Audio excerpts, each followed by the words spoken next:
زندگی کا مقصد بنائے گا۔ تو انشاءاللہ تعالیٰ اسی انٹینشن کے ساتھ ہم آگے کی چیزوں کو سیکھیں گے، ان دنوں میں کیے جانے والے اعمال کے ہمیں کیا کیا کرنا ہے اور کیا کیا نہیں کرنا اس کو دیکھیں گے، اور انشاءاللہ اللہ تعالیٰ سے دعا کریں گے کہ اللہ تعالیٰ بہترین استقامت کے ساتھ ہمیں ان 10 دنوں میں اور ان 10 دنوں کی برکت سے آگے ساری زندگی اللہ تعالیٰ ہمیں اپنی اطاعت پر رکھیں اور ہمیں نافرمانی میں بہت پیچھے کر دیں، اور ہم اللہ کی معصیت ہمارے لیے مشکل اور اللہ تعالیٰ کی اطاعت ہمارے لیے آسان ہو جائے، ٹھیک ہے۔ ایک اور حدیث ہم دیکھتے ہیں، نبی اکرم صلی اللہ علیہ وسلم نے فرمایا کہ دنیا کے دنوں میں سب سے زیادہ فضیلت والے دن عشر ذی الحج کے دن ہیں، یعنی جو ذی الحج کا جو پہلا عشر ہے۔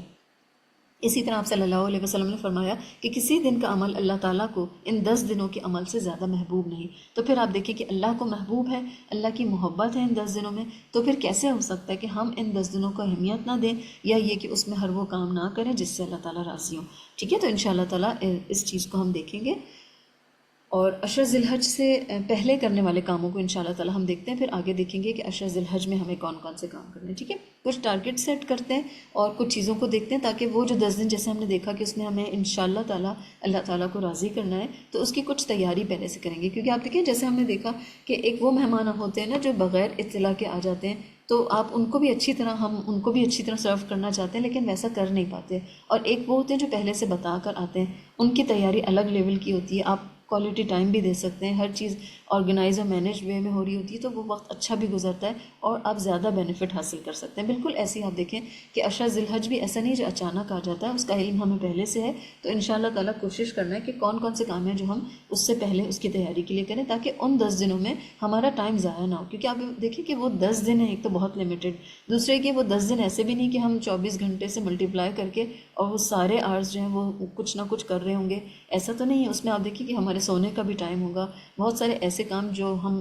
ایز اے عبادت اس کو نہیں لیتے، اپنے پرسنل کام، وہ سارے اس کے لیے آپ ٹائم نکال لیں، پھر یہ کہ گھر والوں کے ساتھ کچھ ٹائم، کوکنگ کا ٹائم، کھانا کھانے کا ٹائم، اس طرح سے اور بہت سارے آورز نکال لیں، تو بہت کم ٹائم ہمارے پاس بچے گا جو خاص ہم اگر دیکھیں کہ عبادت کے طور پہ ہم کچھ کام کر سکتے ہیں۔ تو اس لحاظ سے ہم کوشش کریں گے کہ ان 10 دنوں میں ہمارا ٹائم ضائع نہ ہو، کیونکہ ویسے ہی بہت لمیٹڈ ٹائم ہے، ٹھیک ہے انشاءاللہ۔ تو اس میں ہم دیکھیں گے کہ عشر ذی الحج سے پہلے کرنے والے جو کام ہیں وہ کون کون سے ہیں۔ سب سے پہلے یہ کہ ناخن اور بال کاٹنا، یعنی اپنے نیلز اور اپنے جو بھی ہمارے بال ہوں، ضروری بال، زائد بال، اور اس میں آپ دیکھیں کہ ہم عورتوں کے لحاظ سے دیکھیں تو اس کے اندر تھریڈنگ، ویکسنگ یا اپر لپ، جو ایسی چیزیں ہیں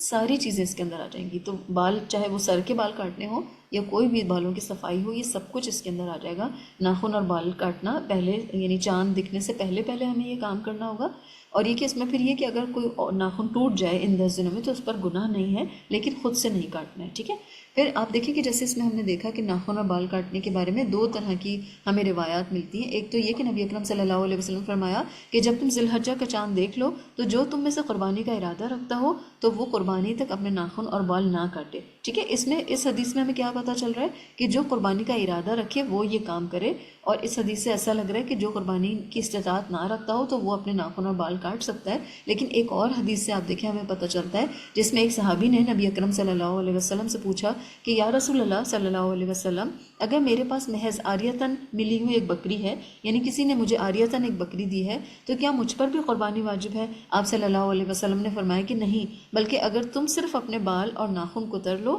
مونچھیں کم کر لو اور زیر ناف بال مونڈ لو تو بس یہی اللہ کے نزدیک تمہاری قربانی ہے۔ یعنی آپ دیکھیں کہ ایک وہ شخص جو استطاعت نہیں رکھتا اور اگر وہ ناخن اور بال کاٹ لے اور ان 10 دنوں میں ان سے پرہیز کرے، اور یہ کہ استطاعت نہیں ہونے کی وجہ سے اگر قربانی نہ کرے، تو آپ دیکھیں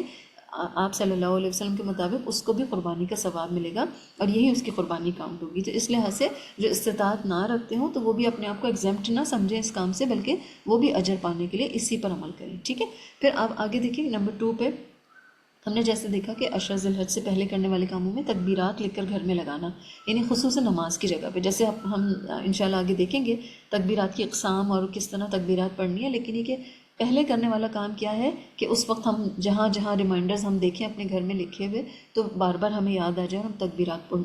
پڑھنا نہ بھولیں، تو اس کے لیے کہیں نہ کہیں تکبیرات لکھ کر لگا لیں اور اس میں گھر والوں کو بھی شامل کر لیں، بچوں سے بھی یہ کام کروائیں، تو آپ دیکھیں کہ ایک بہت اچھا سا ایک ایٹماسفیئر بھی گھر میں ڈیولپ ہوگا۔ اس لحاظ سے سب کو شامل کر کے یہ کام کیا جا سکتا ہے، اور اگر آپ نے پچھلے سال کچھ ایسے لکھ کے لگائے ہوئے ہیں تو بہت ہی اچھی بات ہے، اور اس میں یہ کہ خصوصاً نماز کی جگہ میں، کیونکہ آپ دیکھیں کہ تکبیر مقید انشاءاللہ دیکھیں گے کہ اس میں پھر ہر فرض نماز کے بعد ہمیں پڑھنا ہوگا، تو پھر اس میں ایسا ہونا چاہیے کہ نماز کی جگہ پہ لکھی ہوئی ہو تاکہ دیکھ کر ہمیں یاد آ جائے، ٹھیک ہے۔ پھر ایک عید کی خریداری جو ہے وہ پہلے سے کر لیں، بالکل ایسے جیسے رمضان سے پہلے ہم کرتے ہیں اسی طرح اس میں بھی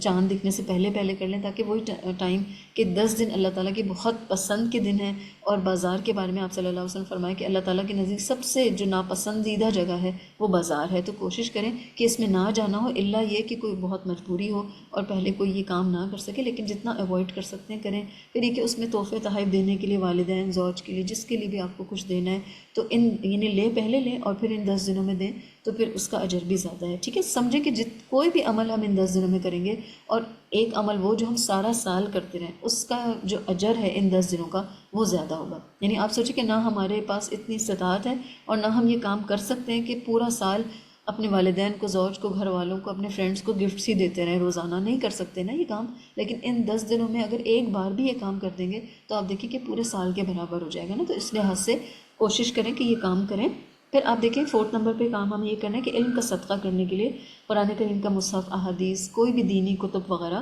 وہ خریدنا، یعنی خرید لیں ابھی ان 10 دنوں میں، پھر آپ اس کو نشر و اشاعت کے طور پہ، صدقہ جاریہ کے طور پہ آگے دیں تو پھر بہت زیادہ۔ اب آپ دیکھیں کہ اگر ان 10 دنوں میں ہم یہ چیزیں لینے کے لیے اور خریدنے کے لیے نکل جائیں گے تو کتنا ٹائم ہے نا جو ضائع ہو جائے گا، تو پہلے سے کوشش کریں کہ اگر ان کو لے لیں تو اس وقت وہ ٹائم جو ہے وہ ہمارا بچ جائے گا۔ اسی طرح گھر کی صفائی، جیسے بالکل جیسے عید کے لیے تیاری کرتے ہیں تو بالکل ایسے ہی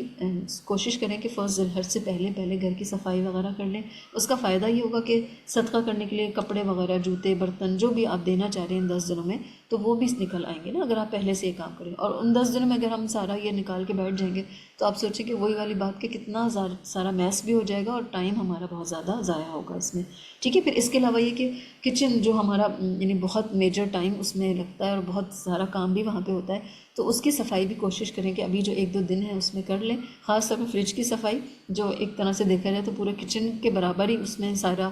ٹائم بھی ہمارا لگ رہا ہوتا ہے، تو اس لحاظ سے فریج کی صفائی کر لیں۔ وقت طلب کاموں کو پہلے سے کر لیں، وہی جیسے آپ کو پیاز کاٹ کے رکھنی ہے اور کوئی اس طرح کے کام ہے جو اس وقت ہمارا ٹائم ویسٹ ہوگا تو وہ کام پہلے سے اگر کر کے رکھ لیں تو بہت اچھا ہے۔ اسی طرح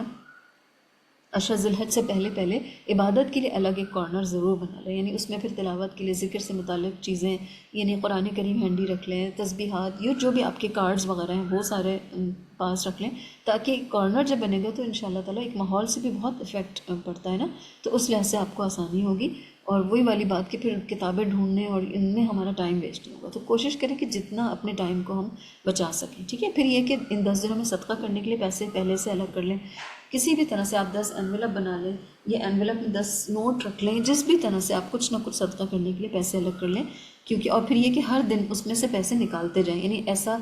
ہو سکتا ہے پاسبل ہمارے لیے، خاص طور پر عورتوں کے لیے نہ ہو کہ روزانہ کہیں نکل کر ہم صدقہ کر رہے ہیں، تو اس انویلپ سے نکال کے کہیں کسی بھی صدقہ باکس میں یا کہیں رکھتے جائیں، اور پھر وہ آپ کے صدقے میں ہی کام ہوگا، جب کبھی باہر نکلیں تو پھر وہ سارا ایک ساتھ دے دیں، یعنی کوئی بھی آپشن آپ کر سکتے ہیں لیکن اس کے لیے کچھ پیسے ضرور الگ کر لیں، ٹھیک ہے۔ تو یہ وہ سارے کام ہیں جو عشر ذی الحج سے پہلے ہمیں کرنے، اللہ تعالیٰ ہم سب کی مدد فرمائے۔